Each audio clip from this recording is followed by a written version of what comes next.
Hello everyone. Today I think I'm going to be officially done planting everything on this back rooftop deck. Now I'm pretty sure I'm done with the front rooftop deck, finishing up this today, and then hopefully done with the garage deck fairly soon as well.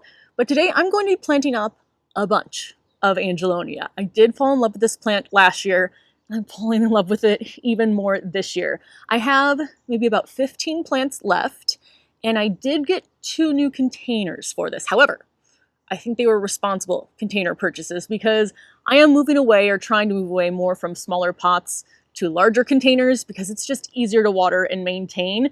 So I do approve of this purchase, but I am trying to shove not too many more containers onto this deck because there really is no more room left. So I'll show you what I'm going to plant today. We'll get that all done. And then there are some things that are starting to bloom on this deck that I'm very excited about that I will also show you. So let's get to planting first. What I'm going to plant up today is this container, which is one of the new ones, same container on the other side, and then this white container in the front. Now in the larger ones, because I have the most of these left, I am going to plant the Angel Face Wedgwood Pink Angelonia. This is the tag here. This deck is full sun, so that won't be a problem.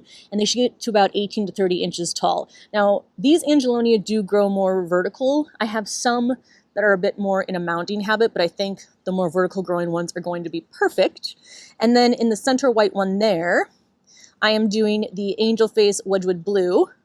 There we go in focus. It is a purple flower color, but the name does say blue. So it is, again, full sun, 18 to 30 inches.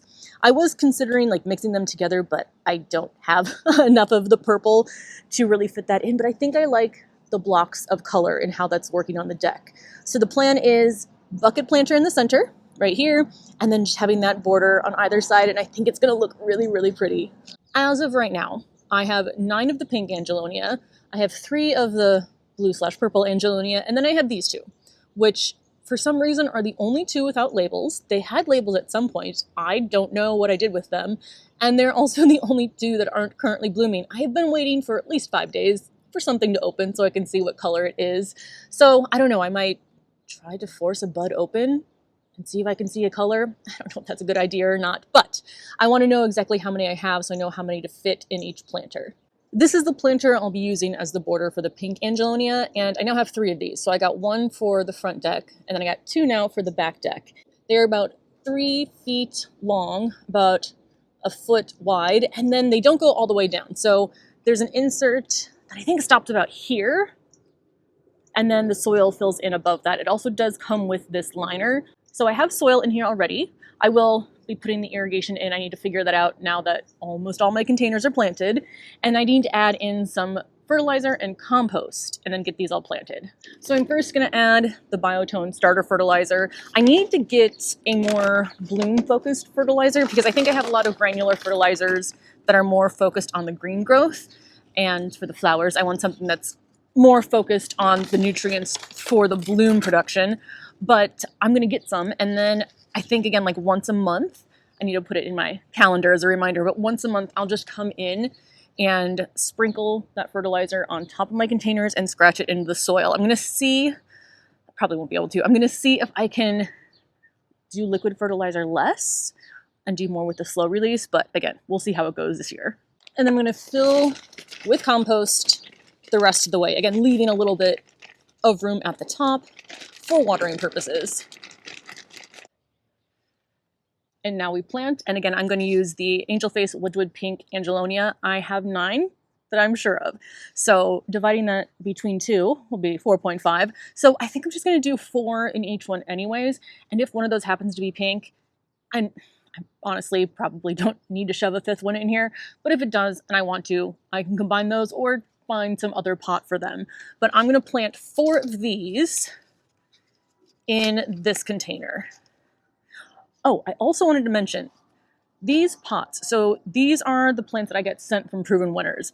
Whenever I buy Proven Winners at Home Depot, or I'm pretty sure at any of the nurseries I've gotten them from, I haven't seen the compostable containers yet. I've only gotten them in plastic. But if you have the ones that are compostable, so these are made from plants, they don't break down in a season, at least from my experience in the garden, but they do break down over time. I've been using these to fill the bottom of very large pots. So if I don't want to fill the whole pot with soil, I'll put just a layer of these at the bottom. And then assuming over time they break down, I might have to add more soil, but that's been a really great way to save space for some of my deep pots that I really don't need all that root space for. All right, we'll place the first one here, and I'm going to try not to shove any other plants in here with these and just let these grow and take over. I mean, one, because I really don't have many plants left, but if I happen to find some, who knows if I will actually try to fit anything else in these containers. All right, let's see. I did about 2 inches from that side. I'll do the same thing over here. It is also kind of raining. It was raining a little bit, just a light sprinkle. So I was waiting to come out to plant. I think I might be between rain clouds right now, but I don't think it's going to be a very heavy rain, so I probably will still water these in because I only think it's going to be a light sprinkle, which won't be enough to actually saturate all of the potting soil. Sticking the tag in, so I remember the name. I do remember the names of the plants I start from seed much more than the ones I get as plants, just because I've spent so much more time with the ones that I've started from seed.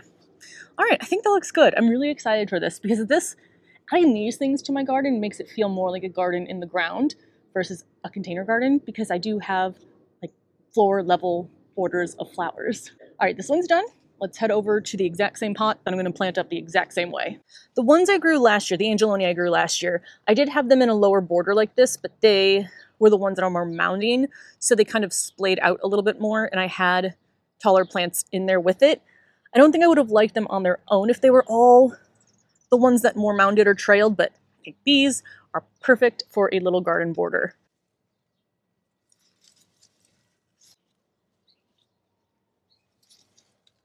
Yeah, I'm pretty sure 4 is a good amount, and I should try to squeeze a 5th one in here. The last container I'm going to plant up is this one, which I told myself I wasn't going to use because 1, it's small, well, smaller compared to the other pots that I use, and 2, it is ceramic, so a bit heavier, and I'm trying to get more towards very lightweight pots up on the rooftop deck, just for ease of moving around or carrying up and down the stairs. But I did feel like this part of the garden is getting very pink, which I told myself I was going to try not to make it all pink or as pink as I did last year. I think I'm doing pretty good with that on the rest of this deck, but this is just turning into a mass of pink. So I'm going to add in some purple flowers here and probably move a few things around once everything is planted. Now there is a little bit of soil in here. I'm going to add in the biotone and just mix that in. Then the potting mix. Probably finish up this bag, if not almost, yeah. Finishing up this bag. And at the end, I'll probably steal some compost from that bed since I am out of it from the 2 beds already and just stick some in here. So this one's gonna have 3. When I have an odd number, I try to start with my best guesstimate for where the center is. That just helps me space things out more evenly.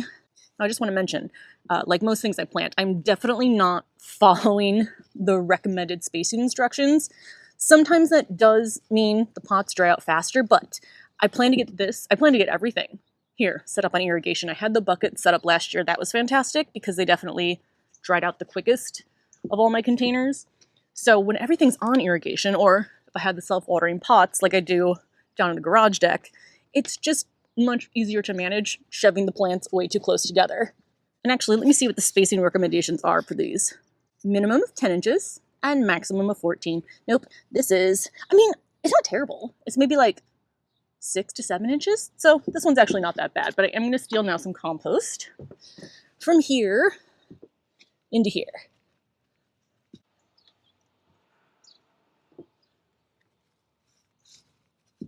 I'm going to water everything in, even though I am currently getting a little bit of drizzle on myself. But I want to make sure that I'm giving them a deep soak once I first plant them.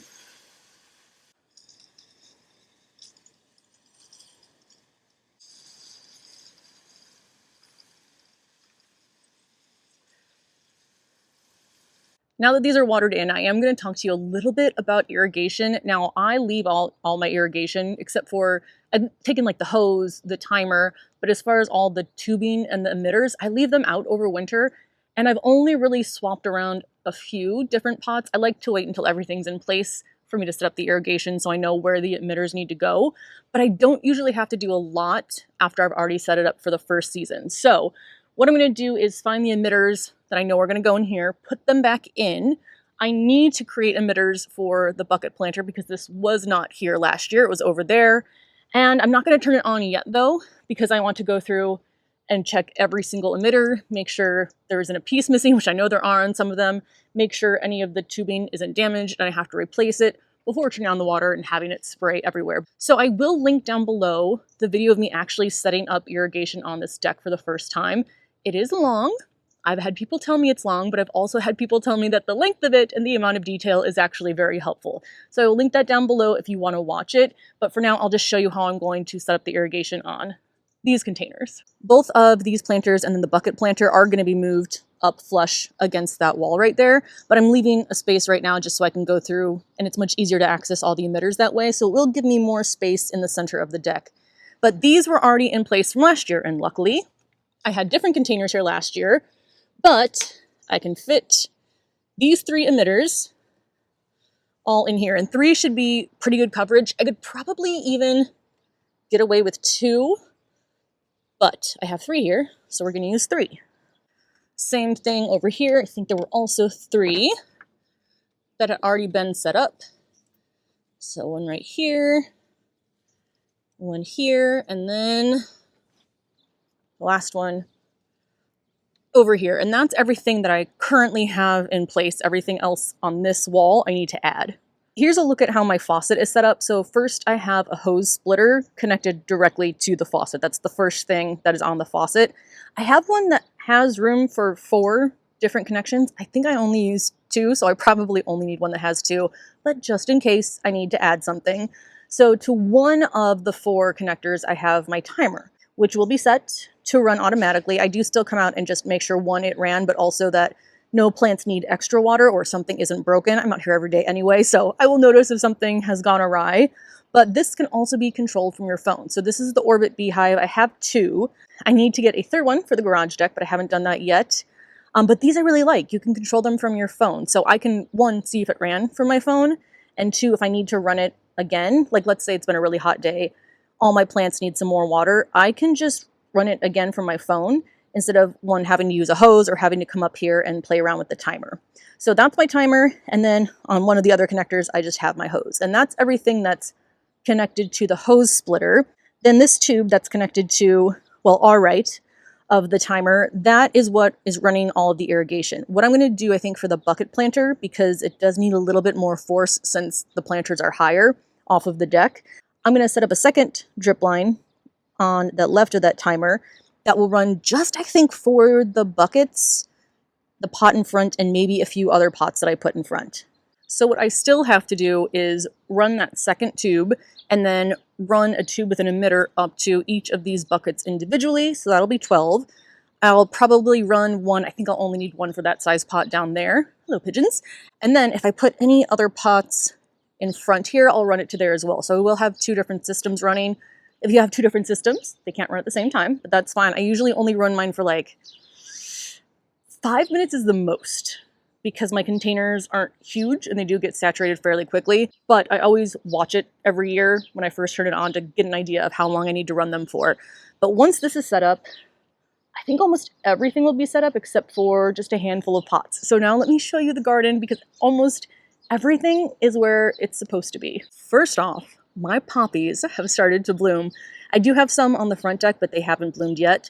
These I literally tossed into this pot either in January or February. I did not water until they actually started to get a pretty good size, and they are now blooming. I'm so excited. So once these are done blooming, which will probably be, I don't know, maybe early July, I will remove them and plant something else in here.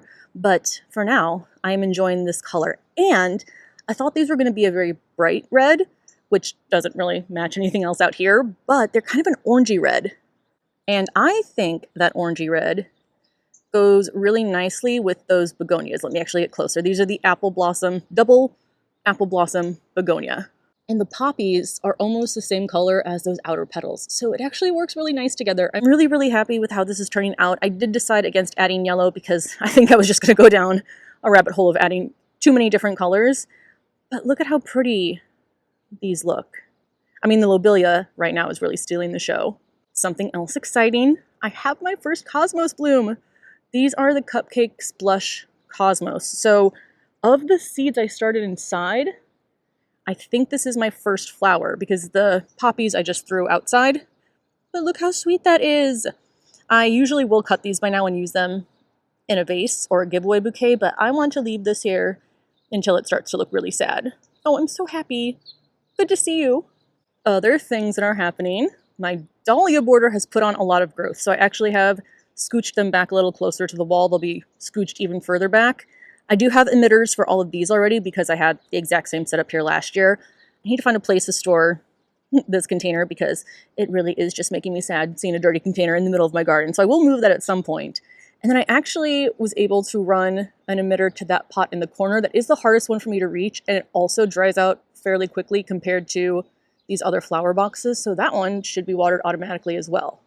So what I currently do not have set up to irrigation, that I probably do not plan to set up on irrigation, these two pots right in front of the coffee table, because I don't want to run a tube right through the middle of the deck. I mean, I could, but I don't want to. This pot that's sitting on top of the table, these three flower boxes up there with the petunias, and then this large container with the poppies. And that's it. And I'm still pretty sure everything on the front deck does have irrigation. So this is going to be very exciting. And it's especially exciting because there's no irrigation yet on the garage deck. I do have a handful of self-watering pots, but everything else I have been watering almost daily now that we're getting a bit warmer by hand with the hose, which honestly, I really enjoy watering by hand. It's just in the morning, I don't always have enough time. So it's nice to have that part of the gardening done automatically, but I will be setting that up. So that will be a video where I will show you how I set up an irrigation system from the beginning. But again, I have the video of me setting up this one for the first time that I will link down below. Let me quickly show you the border again, because I think it's really pretty. And then I think, just like looking around, it's so weird to see all my containers so full, especially because it took so much longer to get everything planted because the weather delayed so many things, but it feels like my garden now. Here is the border again. I really, really am in love with this, even though I really did not mean to plant this much pink. And something else that's nice that I think proven winners will also like is that this bucket planter is already going to be in their 2026 Gardener's Idea book, assuming, again, everything doesn't crash and burn and I get some pretty photos of it. But now I have the proven winners angelonia on the side and the front. So I think it'll just be an even more beautiful scene and show like really what you can do with just plants and containers. Well, that's going to be everything for this video. I actually didn't even mean to be wearing pink to match it, but I guess I can't escape my love of pink. But I'm really excited for how this turned out. I still can't believe that all of my containers are full. I guess I technically have one pink angelonia and two unknown angelonias to plant somewhere. But this is it. Now I just wait for everything to grow and keep it alive until, well, I usually am really good at garden tasks up until like mid-August, and then I kind of stop doing a lot of them. But this is going to be, I think, a really, really great year in the garden. So let me know if you have any questions, and I will see you in the next video. Bye.